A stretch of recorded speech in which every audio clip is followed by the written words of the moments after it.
Okay. ஒரு 100க்கு வந்து ஒரு 30% கூட பயிராகி குட்டி போடாது. ஓ, பயிர் ஆகாது. ஆமா, சரிங்க. ஆடுங்கிறது பொறுத்த வரைக்கும், தாயாடை பொறுத்த வரைக்கும் காட்டுல மேயணும். காட்டுல வந்து ஒரு கிட்டத்தட்ட ஒரு நாளைக்கு வந்து ஒரு 5 கிலோமீட்டர் 10 கிலோமீட்டர் நடக்கும். சரிங்க.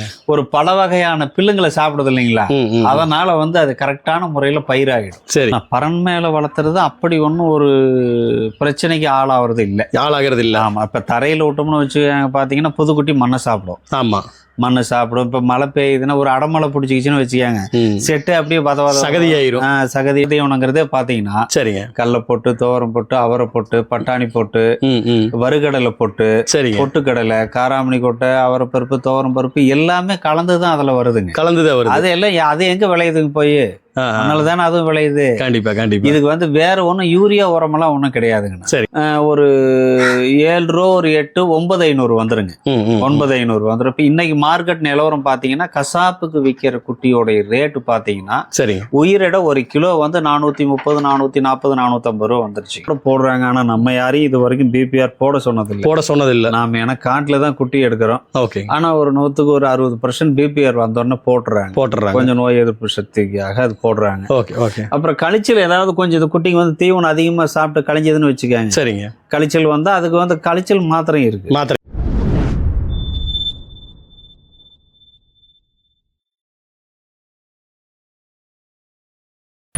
அண்ணா வணக்கம். வணக்கம். எப்படி இருக்கீங்க? நல்லா இருக்கு.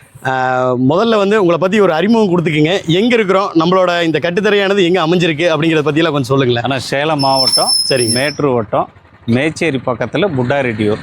ஓகே. அந்த ஒரு காட்டு வளவில் நம்ம இருக்கோம். ஆமாம். ஆனால் எத்தனை ஆண்டு காலமாக இந்த ஆடு வளர்ப்பில் ஈடுபட்டு இருக்கோம், அதை பற்றி கொஞ்சம் சொல்லுங்களேன். நம்ம ஒரு 10-11 வருஷமா இதுதான் பண்ணிட்டு. இதுதான் தொழில், முழு நேர தொழிலாகவே இதுதான். முழு நேர தொழில இதுதான். சரிங்கண்ணா. இப்போ ஆடு வளர்ப்பு அப்படின்னு எடுத்துக்கிட்டோம்னா, உங்களுக்கு வெள்ளாடு இருக்குது, நாட்டு இன ஆடுகள் நிறைய இருக்குது. வெள்ளாட்டில் வந்து பார்த்தீங்கன்னா நாட்டின ஆடுகள் நிறைய வருது. அதுக்கப்புறம் செம்மறி ஆடு இருக்குது, குறும்பை ஆடு இருக்குது.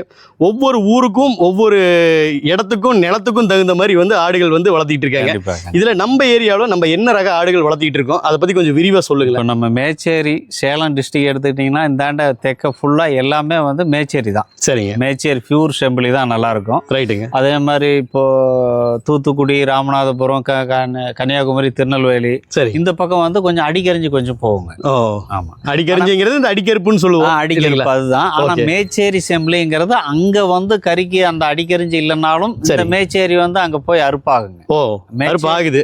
மேச்சேரி வந்து தமிழ்நாடு ஃபுல்லா எல்லா இடமே போகுது. ஆமா. ஆனா இந்த ஆடுகள்ல நீங்க சொன்ன மாதிரி உண்மையாலுமே இந்த மேச்சேரிக்குன்னு ஒரு தனி இடம் இருக்கு. என்ன காரணங்க, எதனால வந்து ஆடுகள் அவ்வளவு சிறப்பா இருக்குது இங்க நம்ம ஊர்ல? மேச்சேரி ஆடுங்கிறது பாத்தீங்கன்னா அந்த ஒயிட்ல இருக்கிறது தான் பியூர் செம்பிளி தான் மேச்சேரி. சரிங்க. கொஞ்சம் நல்லா வரும், மேய்ச்சலுக்கு எந்த பிரச்சனையும் இருக்காது. சரிங்க. குட்டி நல்ல முறையில் போடும். நல்லா குட்டி போட்டாலும் அந்த குட்டியை வந்து எடுத்து பண்ணையில் விட்டு வளர்த்துறது நல்ல நீள பாலத்தில் நல்லா இருக்கும். ஆமாங்க. ஓகேண்ணா. வெயிட் கெயினும் கொஞ்சம் நல்லா இருக்குங்க. ஓ, அதுதான் மெயின். வெயிட் கெயின் வந்து ஈஸியாக இருக்கும், விவசாயிகளுக்கு வந்து ஒரு ஹெல்ப்ஃபுல்லாக இருக்கும்.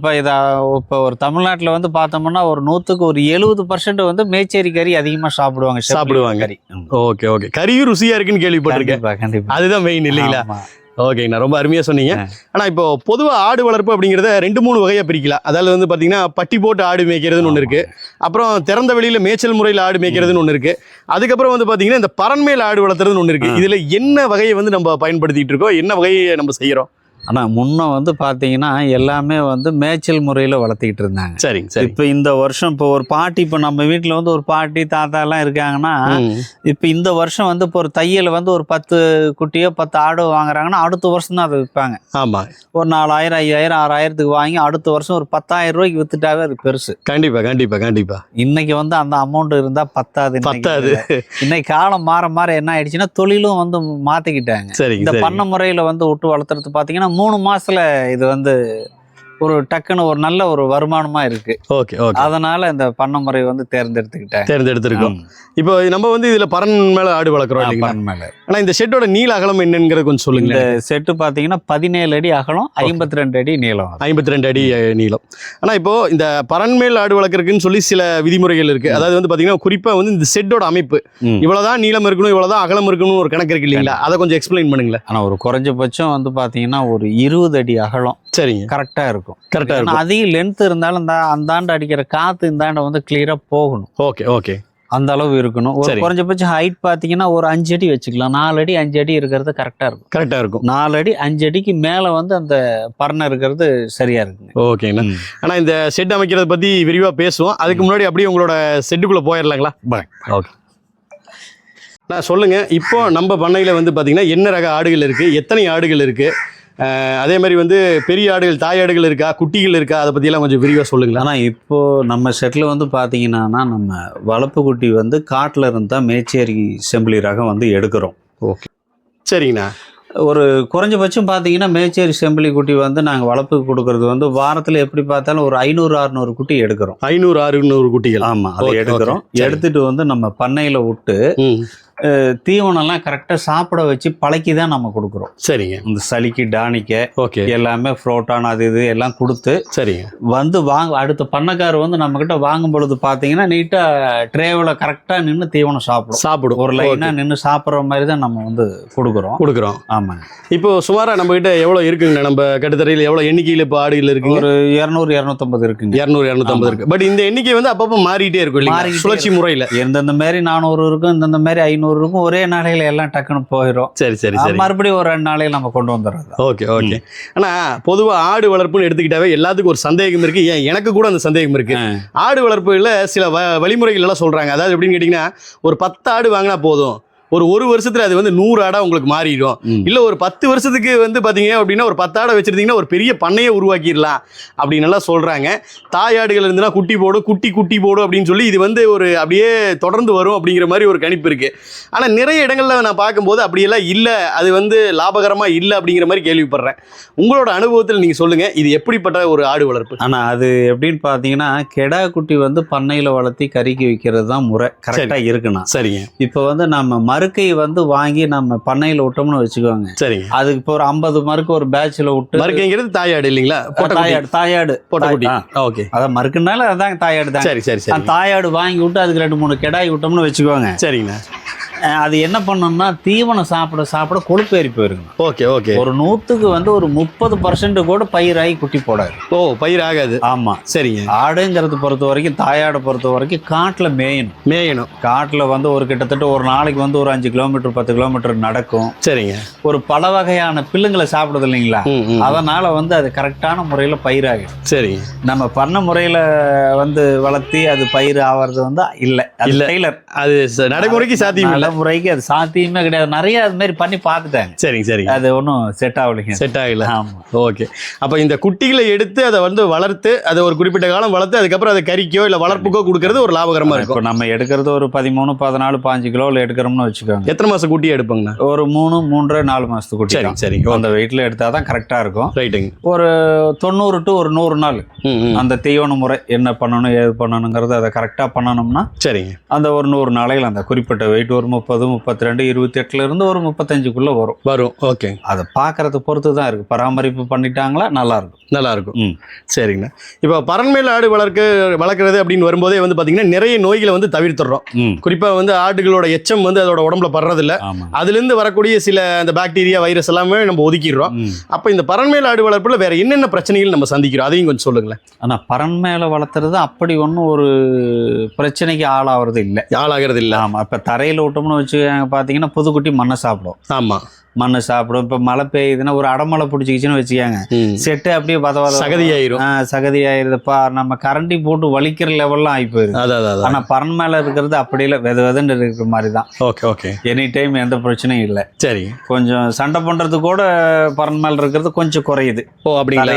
மாடு ஆடுகள் வந்து ஒன்னோட ஒண்ணு முட்டிக்கிறது குறையுது. எவ்வளவு மழை பெஞ்சாலும் இது வந்து கொஞ்சம் குட்டி வந்து கொஞ்சம் நல்லா வெதன்னு இருக்குது இல்லைங்களா? அதனால கொஞ்சம் தெளிவா இருக்கு. ஆமா, இது கொஞ்சம் தெளிவா இருக்கும். ஆனா இப்போ இந்த பரண்மேல் ஆடு வளர்க்குறதையுமே நம்ம பார்க்குறோம். நிறைய சமூக வலைதளங்கள் எல்லாம் வந்து இது ஒரு ஃபெயிலியரான மாடலு. ஏன்னா பரண்மேல் ஆடு வளர்க்குறதுக்காக பண்ண போட்டவங்க எல்லாருமே வந்து தலையில துண்டை போட்டுட்டாங்கன்னே சொல்றாங்க. நிறைய பேர் வந்து ஆடு வளர்ப்புல நான் வந்து நஷ்டம் அடைஞ்சிட்டேன், பரண்மேல் ஆடு வளர்ப்பு சக்சஸ்ஃபுல்லா பண்ண முடியல, இதை விட்டுட்டு நாங்க வந்துட்டோம் அப்படிங்கிற மாதிரி நிறைய கருத்துக்களை பார்க்க முடியுது. உங்களோட கருத்து என்னென்ன? ஆனால் இப்போ நம்ம வந்து பார்த்தீங்கன்னா ஒரு 10-11 வருஷம் இந்த ஃபீல்டில் தான் இருக்கிறோம். சரிங்க. தமிழ்நாடு ஃபுல்லாக நம்ம வந்து குட்டி கொடுக்குறோம். தரையில் இருக்கிற தரைக்கும் பரணைக்கும் என்ன வித்தியாசம்னு பார்த்தீங்கன்னா, சரிங்க, கீழே தரையில வந்து கூட்டணும். ஓகே. மழை பெஞ்சா ஒரு சகதியா இருக்கும். கண்டிப்பா. நிறைய நோவு வரதுக்கு கூட அதிக வாய்ப்புகள். ஓகே. பறன் மேல இருக்கிறது வந்து வேலை மீதி. ஓகே. நமக்கு வந்து வேலை மீதி. ரெண்டாவது இன்னும் குட்டி எச்சா விட்டு கூட பாத்துக்கலாம். சரிங்க. தரையில 100 குட்டி ஒரு ஆள் பாக்குறது வந்து பறன் மேல 500 குட்டி ஒரு ஆள் பாக்கலாம். ஒரே ஆள் பார்க்க முடியும். 500 குட்டிகள் வரைக்குமே பார்க்கலாம். சாப் கட்டுறது இது வாங்கி வச்சுக்கிட்டா கட் பண்ணி போடுறதுக்குலாம் சரிங்க, தாராளமா ஒரு ஆள் பார்க்கலாம். ஓகே. இது வந்து மீதி தான், வேலை வந்து நமக்கு மீதியா தான் இருக்குது. Okay okay. என்னடா எதிர்மறையான கருத்துக்களே கேட்டுக்கிட்டு இருக்கேன் அப்படின்னு நீங்கள் நினைக்க வேணாம். ஏன்னா இதில் இருக்கிற சந்தேகங்களை வந்து நான் முழுசாக வந்து உங்கள் மூலமாக தீர்த்து மக்களுக்கு வந்து அதை கொண்டு போய் சேர்த்தணும்னு நினைக்கிறேன். கண்டிப்பாக. அதாவது வந்து பார்த்தீங்க அப்படின்னா என்னதான் சாஃப் கட்டரை வச்சு தீவனத்தை அறுத்து போட்டு நம்ம வந்து கம்பெனி ஃபீடு கொடுத்து வளர்த்தாலுமே மேய்ச்சல் முறையில் நுனிப்புள் மேயிற அந்த ஆட்டோட ருசி வந்து இதில் வராதுங்கிறாங்களே, உண்மைங்களா? அப்படிலாம் ஒன்றும் கிடையாதுங்கண்ணா. அதே பில்லு தான் இப்போ நம்ம இங்கே போடுறோம். சரிங்க. இப்போ பார்த்தீங்கன்னா இந்த தீவன முறை நம்ம போடுறோம் பார்த்தீங்களா, பருப்பு அடர் தீவனங்கிறதே பார்த்தீங்கன்னா சரிங்க, கடலை போட்டு, துவரம் போட்டு, அவரை போட்டு, பட்டாணி போட்டு, வறுகடலை போட்டு, சரிங்க, பொட்டுக்கடலை, காராமணி கொட்டை, அவரை பருப்பு, துவரம் பருப்பு எல்லாமே கலந்து தான் அதில் வருதுங்க. கலந்துதான் வருது. அது எல்லாம் அது எங்கே விளையுதுங்க போய்? அதனால தானே அதுவும் விளையுது. கண்டிப்பா கண்டிப்பா. இதுக்கு வந்து வேற ஒன்றும் யூரியா உரமெல்லாம் ஒன்றும் கிடையாதுங்க. சரிங்க சார். மற்றது வந்து சோளத்தட்டு இருந்தா காஞ்சதை வந்து நறுக்கி போடலாம், நிலம்பல் போடலாம், வைக்கப்புல்லு. சரிங்க. அப்புறம் அந்த மல்பெரி, அகத்தி, வேலி மசாலா, ஓகே, தீவனத்தட்டு எல்லாமே போடலாம். எல்லாமே கொடுக்கும். எல்லாம் இப்படிதான் பண்றாங்க. எல்லாருமே அப்படிதான் பண்றாங்க. இதுதான் ஆட்டுக்கான ஒரு சரிவிகித உணவா இருக்கும். இதுதான் கரெக்டான உணவு. இதை தான் எல்லாருமே பயன்படுத்துறாங்க. Okay okay. ரொம்ப அருமையா சொன்னீங்கன்னா இதுல வந்து வேற ஒன்றும் கெமிக்கல்லாம் எதுவுமே கிடையாதுங்களே. சரிங்க. எல்லாமே நம்ம தரையில வந்து இப்ப மேய்ச்சல் முறையில என்ன பண்றோம், அதை வந்து நம்ம அடைச்சி வச்சு பண்றோம், அவ்வளவுதான். ரசாயனங்களை குறைச்சிக்கிறோம். ஆமா, முடிஞ்ச அளவுக்கு வந்து தீவனங்களை கை தீவனங்களா கொடுத்துறோம். முன்ன மாதிரி வந்து மேய்க்கிறதுக்கு இடம் கிடையாது. இடம் இல்ல, அதுதான் இடத்தையும் பகுதி பிளாட் போட்டான், பகுதி ஊடு கட்டிவிட்டான். எங்க இருக்கு சொல்லுங்க? இடம் கிடையாது இல்ல. அதுதான் எவ்வளவுதான் மேய்ச்சல் இடம் கிடையாது. எங்க இருக்கு சொல்லுங்க? மழை அப்படிதான் பெய்யுதுங்களா? அது மாதிரி பண்ண அது ஒண்ணு. இந்த வருஷம் எல்லாம் மழை சுத்தமா இல்ல. எல்லா பக்கமே வந்து மழை இல்லாதனால கொஞ்சம் வறட்சியா தான் இருக்குது. கண்டிப்பா. ஓகேங்கண்ணா, ரொம்ப அருமையா சொன்னீங்க. ஆனா இப்போ குட்டியில எடுத்து ஒரு 13-14 கிலோ இருக்கிற குட்டியில எடுத்து அதை வந்து நம்ம வளர்த்து அதை வந்து விற்பனை கொடுக்குறோம் இல்லைங்களா? அந்த ப்ராசஸ் கொஞ்சம் இன்டெப்தா சொல்லுங்களேன், கொஞ்சம் தெளிவான விளக்கத்தோட கொடுங்க. எத்தனை நாள் குட்டியா எடுக்கிறோம், எவ்வளவு நாள் வளர்த்துறோம், அதை விற்பனை பண்ணும்போது என்ன விலைக்கு வந்து விற்பனைக்கு எடுத்துக்கிறாங்க? இப்போ ஹோல்சேல்னா ஒரு ரேட்டா இருக்கும் மொத்த விலை, அதே வந்து இது ரீட்டெயிலா வித்தா ஒரு ரேட்டுக்கு விற்கலாம். அதை பத்தியெல்லாம் கொஞ்சம் தெளிவா சொல்லுங்க. இப்போ ஒரு 50 குட்டி வாங்குறாங்கன்னு வைங்க. சரி. இன்னைக்கு நிலவரம் வந்து ஒரு வளர்ப்பு குட்டி 13-14 கிலோ எல்லாம் பாத்தீங்கன்னா 7000 ரூபா வந்துருச்சு. 7000 ரூபா வந்துருச்சு. தாராளமா 7000 ரூபா வந்துருச்சு. கொரோனா பீரியடுக்கு முன்னாடி 5000 ரூபாய்க்கு வித்துட்டு இருந்தது. இன்னைக்கு சந்தையிலேயே வந்து 7000 ரூபாய் ஆயிடுது. 7000 ரூபா வந்துருச்சுங்களா? சரி சரி. அதை வாங்கி 50 குட்டி வந்து நம்ம பண்ண போறோம்னா கரெக்டா தீவன முறை போட்டோம்னா ஒரு 100 நாளைக்கு வந்து ஒரு 2 to 2,500 செலவாகும். தாராளமா அந்த 100 நாட்களுக்கு 2,500 ரூபா செலவு. அந்த செலவு வந்து ஒரு குட்டி தீவனம் எவ்வளவு சாப்பிடணும் பாத்தீங்கன்னா, அடர் தீவனமே ஒரு 55 to 60 கிலோ சாப்பிடும். ஓகே, அவ்வளவுதான் சாப்பிடும். சரிங்க. ஒரு 7 ரூபா ஒரு 8 9,500 வந்துருங்க. 9,500 வந்துடும். இப்போ இன்னைக்கு மார்க்கெட் நிலவரம் பார்த்தீங்கன்னா கசாப்புக்கு விற்கிற குட்டியோடைய ரேட்டு பார்த்தீங்கன்னா சரி, உயிரிட ஒரு கிலோ வந்து 430, 440, 450 ரூபா வந்துருச்சு. ஓ, அந்த அளவுக்கு வந்துருச்சு. தாராளமாக வந்துருச்சு. Right right. ஒரு குட்டிக்கு குறைஞ்சபட்சம் 2 to 3,000 ரூபா தாராளமாக பார்க்கலாம் இந்த டைம். இப்போ அடக்க விலையும் போது ஆள் கூலி எல்லாம் சேர்த்து ஒரு 10 ரூபா வருது அப்படின்னா கண்டிப்பா அதுக்கு மேல வந்து ஒரு 2,000 ரூபாயில இருந்து 3,000 ரூபாய் வரைக்கும் லாபத்துல பார்க்க முடியும். பார்க்கலாம். இது சாத்தியம் தானுங்க? கண்டிப்பா கண்டிப்பா. ஒரு நிலவரம் வந்து ஒரு 10-30 ரூபா குறைஞ்சா கூட ஒரு குட்டிக்கு வந்து தாராளமா 2,000 ரூபாய் கிடைக்கும். ஆனா இது வந்து நீங்க மொத்தமா ஏத்தும் போது சொல்றீங்களா, இல்ல தனிப்பட்ட முறையில ஆடுகளை விற்பனை பண்ணும்போதா? அதாவது வந்து தனிப்பட்ட முறையில இப்போ ஒரு பண்டிகை, ஒரு கறி விருந்துக்கு வேணும் வந்து கேட்குறாங்க, அவங்களுக்கு வந்து நம்ம 10-20 ரூபா சேர்த்து கூட கொடுக்கலாம். ஏன்னா இப்போ 100 கிடாயில வந்து இப்போ நம்ம ஒரு 2-3 பிடிச்சி கொடுக்குறங்க போது சேர்த்து தான் கொடுப்பாங்க. யாரா இருந்தாலும் அதை வந்து சேர்த்து தான் கொடுப்பாங்க. ஓகே, அப்போ ஹோல்சேலை விட ரீட்டைல் வந்து ஒரு லாபகரமானதாக இருக்கும் இல்லைங்களா? ஆனால் ஒரே ஒரு கேள்வி, இந்த மாதிரி ஆடு வளர்ப்புலையும் சில பேர் வந்து தோத்து போயிருக்காங்க, நஷ்டம் அடைஞ்சிருக்காங்க. என்ன காரணமாக இருக்கும்னு நீங்கள் நினைக்கிறீங்க? அதிக பொருட்செலவில் செட்டு போட்டது காரணமா, இல்லை ஆடுகளை சரியாக பராமரிக்கிறது காரணமாக இருக்குமா, இல்லை அனுபவம் இன்மையா, என்ன காரணமாக இருக்கும்? ஆனால் இப்பயுமே வந்து பார்த்தீங்கன்னா நிறைய பேர் தோத்துக்கிட்டு தான் இருக்கிறாங்க. சரிங்க. நிறைய 100க்கு ஒரு குறைஞ்சபட்சம் ஒரு 40 to 50 பேர் தோக்குறாங்க. வெளிப்படையாக சொல்கிறீங்கன்னா என்ன காரணம்னு கேட்டிங்கன்னா, சரி, குட்டி வந்து நல்ல முறையில் தேர்வு செய்யறது இல்லை. ஓ, குட்டிகளை தேர்ந்தெடுக்கிறதுல தவறு பண்ணிடுறாங்க. மெயின் வந்து ஒரு யாரையோ ஒருத்தரை நம்பி போறது. ஓகே, யாரையோ ஒருத்தரை நம்பி போய் குட்டி எடுத்து தரகர் மாதிரி, இடைத்தரகர் மாதிரி ஆளுங்க, புரோக்கர் போய் நம்பி எடுக்கிறது. சரிங்க. கொஞ்சம் அந்த தண்ணி வச்ச குட்டி அது மாதிரி ஏதாவது ஒரு நோவு குட்டி வாங்கிடுறது. வாங்கிட்டு வந்து ரெண்டாவது கரெக்டான முறையில பராமரிப்பு பண்றது இல்ல. சரிங்க. இப்ப இந்த குட்டி இருக்குங்கன்னா, இப்ப நம்ம கிட்ட குட்டி ஒரு 200-300 குட்டி இருக்குங்க. அந்த குட்டி வந்து அது அங்க என்ன பண்ணுது, காட்டுல தாய்ப்பால் குடிக்குது. கண்டிப்பா பச்சை மேய்ஞ்சிட்டு இருக்குது. அந்த குட்டி நாம எடுத்துட்டு வந்து என்ன பண்றோம், 4 படலுக்குள்ளார அடைச்சு நம்ம பழக்கப்படுத்துறோம். பருப்பு தீவனம் போடுறோம். அதான் இது வரைக்கும் அது சாப்பிடாத ஒரு தீவனத்தை கண்ணில் காட்டுறோம். பருப்புங்கிறது வந்து கெட்டியான பொருள் தான். கண்டிப்பா அது வந்து கொஞ்சம் ஜீரணம் ஆகிறதுக்கு வந்து லேட் ஆகும். சரி. அதை வந்த வேகத்துல ஒரு குட்டிக்கு வந்து 50 கிராம் போட்டா போதும். காலையில 50 கிராம், சாயங்காலம் 50 கிராம் கொடுத்து, மற்றது மதியானத்துல வந்து சோளத்தட்டு, வைக்கப்புல்லு, சைலேஜ் இது மாதிரி எல்லாம் கொடுக்கணும். ஒரு சிலர் என்ன பண்றாங்க, வந்த வேகத்துல யாரையோ ஒரு பேச்சு கேட்டுக்கிட்டு 200 கிராம் 300 கிராம் கொட்டுறது. அப்புறம் அந்த குட்டி என்ன பண்ணும், கழிச்சல் வந்து அப்புறம் பிபிஆர்னு அப்புறம் அதுலதான் வந்து அதிகமா சேதம் ஆயிருக்கு. 50 குட்டி ஒருத்தர் வாங்குறாங்கன்னா 20 குட்டி 30 குட்டி அதுல வந்து இழந்துடுறாங்க. அப்புறம் அந்த 3 மாசம் வச்சு தீவனம் போட்டு பார்க்கும்போது அவங்களுக்கு லாஸ்ல தான் வருது, லாபத்துக்கு வராது. புதுசா குட்டி வாங்குறவங்க ஒரு பண்ணைக்கு 10 பண்ணை போய் பார்க்கலாம். ஓகே. அந்த 10 பண்ணையில அவங்க எப்படி வளர்த்துறாங்க என்னங்கிறத அதை பார்க்கணும். அதுல இருந்து நமக்கு செட் ஆகுங்கிறது ஒரு 2-3 எடுத்து அதுக்கு தகுந்த மாதிரி செய்யலாம். கத்துக்கிட்டோம். அதாவது வந்து அனுபவத்தை வந்து கத்துக்கணும். அதுக்கப்புறம் தான் வந்து ஆடு வளர்ப்புக்குள்ள வரணும். கண்டிப்பா. சரிங்கண்ணா. இப்போ வந்து பாத்தீங்க அப்படின்னா நம்ம செம்மறி ஆடுகள் தான் வளர்த்திக்கிட்டு இருக்கோம் இல்லைங்களா? செம்மறி ஆடுகளுக்குன்னு, அதாவது பொதுவாக ஆடுகளுக்குன்னு நோய்கள் வரும். அதுல செம்மறி ஆடுக்குன்னு சில நோய்கள் எல்லாம் வரும் இல்லைங்களா? என்ன மாதிரியான நோய்களை சந்திக்கிறீங்க? அதுக்கு எப்படி ஒரு தீர்வு காணலாம்? ஆனா இப்போ பாத்தீங்கன்னா காய்ச்சல் வருங்க. சரிங்க. ஏதோ ஒரு சில டைம்ல வந்து பட்டியல இருந்தா அந்த பட்டியல ஏதாவது நோய் இருந்தா, காய்ச்சல் இருந்தா நம்ம காய்ச்சல் மாத்திரை கொடுத்துக்கலாம். ஒரு சில டைம்ல பிபிஆர் கூட போடுறாங்க. ஆனா நம்ம யாரையும் இது வரைக்கும் பிபிஆர் போட சொன்னதில்லை. நாம ஏன்னா காட்டுல தான் குட்டி எடுக்கிறோம். ஓகே. ஆனா ஒரு 100க்கு ஒரு 60% பிபிஆர் வந்தோடனே போட்டுறாங்க. கொஞ்சம் நோய் எதிர்ப்பு சக்திக்காக அது போடுறாங்க. ஓகே. அப்புறம் கழிச்சல் ஏதாவது கொஞ்சம் இது குட்டிங்க வந்து தீவனம் அதிகமா சாப்பிட்டு கழிஞ்சதுன்னு வச்சுக்காங்க. சரிங்க. கழிச்சல் வந்தா அதுக்கு வந்து கழிச்சல் மாத்திரை இருக்கு, அது போட்டுக்கலாம். ஓகே. அப்புறம் லிவர் டானிக் வந்து தீவனத்தில் நம்ம வந்து கலந்து கொடுக்கறது பெஸ்ட்.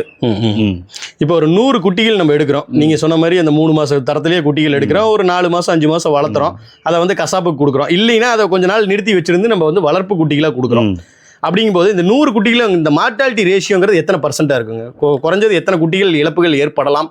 இது சாதாரணமான இயற்கை தான், இல்லை இது ஏற்படக்கூடாது அப்படிங்கிற ஒரு கணக்கு இருக்கும் இல்லைங்களா? அதை சொல்லுங்க. இப்போ 100 குட்டி நம்ம ஒருத்தர் வாங்கிட்டு போறாங்கன்னு வச்சுக்கோங்க. சரிங்க. கரெக்டான முறையில் அந்த செட்டுக்குள்ளார வந்து ஒரு குட்டு, இந்த ட்ரே வைக்கும் பொழுது அந்த கங்கு நீட்டிட்டு இருக்கிற மாதிரி வைக்கக்கூடாது. சரிங்க. ஆள் உள்ளார போய் நம்ம தீவனம் போறோம், டக்குன்னு அதில் போய் அடிச்சதுனாவே இழப்பு எடுத்துக்கிட்டா 100க்கு 90% காப்பாற்ற முடியாது, போயிருதுங்க. சரிங்க. அதெல்லாம் கொஞ்சம் கரெக்டாக பார்க்கணுங்க. ஒரு குறைஞ்சபட்சம் பார்த்தீங்கன்னா ஒரு 100 குட்டிக்கு 2-1 தவறது, 1-2 தவறலாம், அதுக்கு மேல போயிடக்கூடாது. இயற்கை தான். சரி. தவறது 2-1 தவறும். சரி. 10 கூட தவறும். எதுவுமே தவறாத கொண்டு வரவங்களும் இருக்கிறாங்க. ஓகே. அது அவங்க நேரம்னு சொல்லலாம், திறமைன்னு சொல்லலாம். பாக்குற பராமரிப்பு கொஞ்சம் சூப்பரா. அதிக கவனம் எடுத்துக்கிட்டாங்கன்னா இழப்புகளை வந்து தவிர்க்க. கண்டிப்பா. ஓகே.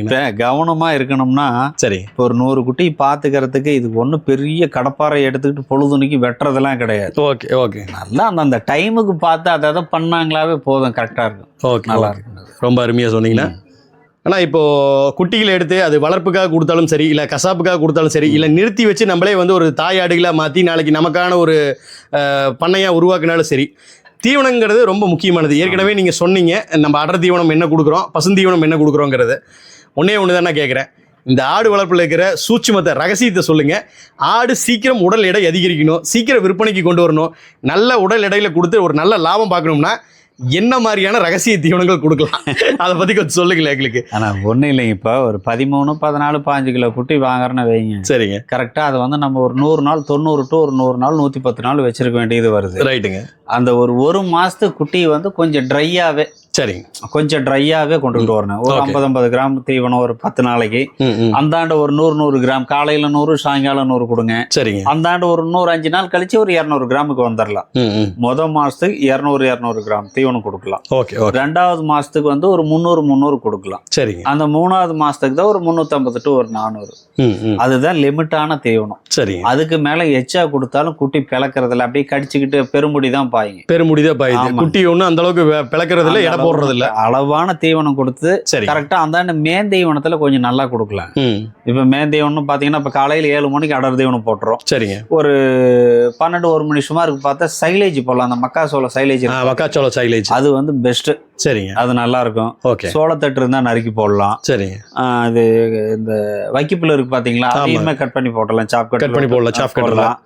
கடலைக்குடி இருக்கு பாத்தீங்களா, கடலைக்குடி. சரிங்க. அதுவும் நல்லா இருக்கும். கடலைக்கொடி பெஸ்ட் இல்லைங்களா? அது ஆடுகளுக்கு எப்பவுமே பெஸ்ட். அது செம்மறி ஆட்டுக்கு கேட்கவே வேணாம். அது கேட்கவே வேணாம். அது நல்லா இருக்கும். நல்லா விரும்பி சாப்பிடுங்க. அது கொஞ்சம் நல்லா மண் இல்லாம இருக்கணும். எதுவா இருந்தாலும் கொஞ்ச நேரம் வெயில்ல போட்டு உணர வச்சு நல்லா ஒரு தட்டு தட்டி விட்டு அந்த டஸ்ட் போயிரும் பாருங்க. ஆமா ஆமா. அதெல்லாம் கரெக்டா பண்ணணும்னா குட்டி கொஞ்சம் நல்லா டக்குன்னு பாருங்க. ஆனா இப்போ குட்டி சீக்கிரம் வெயிட் ஏறணுங்கிறக்காக சில பேர் புண்ணாக்கெல்லாம் கொடுக்குறாங்க இல்லைங்களா? புண்ணாக்கு கொடுக்குறாங்க. ஒரு சேர, அதாவது ஒரு கை அளவுக்கு வந்து அரிசியும் கொடுக்குறாங்க. பச்சரிசி அந்த மாதிரி ஒரு ரொம்ப கம்மியான அளவுல அதையும் கொடுக்குறாங்க. அதெல்லாம் எப்படிங்க ஒர்க் அவுட் ஆகுமா? அதெல்லாம் கொடுக்கலாங்களா? பருப்பு தீவனத்திலேயே எல்லாம் இருக்குங்க. எல்லாமே அதுலயே வந்துருது. மக்காச்சோளத்துல இருந்து பாத்தீங்கன்னா எல்லாம் ஒரு 15-16 ஐட்டம் அவங்களும் வாங்குற காசுக்கு அந்த அளவுக்கு கொடுத்துட்றாங்க. கண்டிப்பா கண்டிப்பா. அது யாருக்கிட்டையாவது இப்ப நம்ம காட்டுல தேங்காய் மரம் இருந்து ஏதாவது புண்ணாக்கு என்னக்குன்னு ஆட்டம் பாத்தீங்களா, அது மாதிரி இருந்தா இன்னும் கொஞ்சம் எச்சா வேணா சேர்த்திக்கலாம். கொஞ்சம் புண்ணாக்கும் கொடுக்கலாம். கொஞ்சம் வெயிட் வைக்க இல்லைங்களா? கொஞ்சம் நல்லா இருக்கும். ஓகே. புண்ணாக்கு போட்டோம்னா கொஞ்சம் நல்லா இருக்கும். சரி, கொஞ்சம் அதுதான், வேற ஒன்றும். ரைட்டுங்க. ரொம்ப அருமையாக சொன்னீங்க. ஆனால் கிட்டத்தட்ட ஒரு 10-15 ஆண்டு காலமாக இந்த தொழிலில் இருக்கிறீங்க இல்லைங்களா? வளர்ப்புக்கு குட்டிகள் கொடுத்துட்டு இருக்கிறதா சொன்னீங்க. அதே மாதிரி கசாப்புக்கும் ஆடுகள் கொடுக்கறதா சொன்னீங்க. அதை பற்றி கொஞ்சம் சொல்லுங்க. எங்கெல்லாம் கொடுத்துக்கிட்டு இருக்கோம்? வளர்ப்பு குட்டினா எவ்வளோ நாட்கள் குட்டியாக உங்கள்கிட்ட கிடைக்கும்? எங்கெல்லாம் அனுப்ப முடியும், உங்களால் டிரான்ஸ்போர்ட் பண்ண முடியும்? அதை பற்றியெல்லாம் கொஞ்சம் சொல்லுங்களேன். ஆனால் இப்போ வளர்ப்பு குட்டி பார்த்தீங்கன்னா நாங்கள் ஒரு குறைஞ்சபட்சம் வாரத்தில் ஒரு 400, 500, 600 குட்டி கொடுக்குறோம். சரிங்க. இப்போ நம்ம ஃபுல்லாகவே தமிழ்நாடு ஃபுல்லாகவே கொடுக்குறோம். தமிழ்நாடு முழுக்க கொடுத்துருக்கோம். டிஸ்ட்ரிக்ட்டுமே குட்டி கொடுத்துக்கிட்டு தான் இருக்கும். சரி சரி சரிங்க. மினிமம் ஆர்டர் குவான்டிட்டின்னு உங்கள்கிட்ட எவ்வளோ ஆர்டர் பண்ணலாம்? மேக்ஸிமம் எவ்வளோ கொடுக்க முடியும் உங்களால்? நாங்கள் வண்டி கொடுத்துருவோம். எப்படி பார்த்தாலும் வாரம் ஒரு 200-300 குட்டி கொடுப்போம். சரி சரி சரி. தாராளமாக இப்போ ஒருத்தர் கேட்டாங்கன்னா ஒருத்தருக்கு அவ்வளோதான் கொடுக்க முடியும். அவ்வளோதான் கொடுக்க முடியும். அப்புறம் நிறைய இங்கேயும் வந்துடுறாங்க இல்லைங்களா? அதனால ஒன்றும் பண்ண முடியறது இல்லை.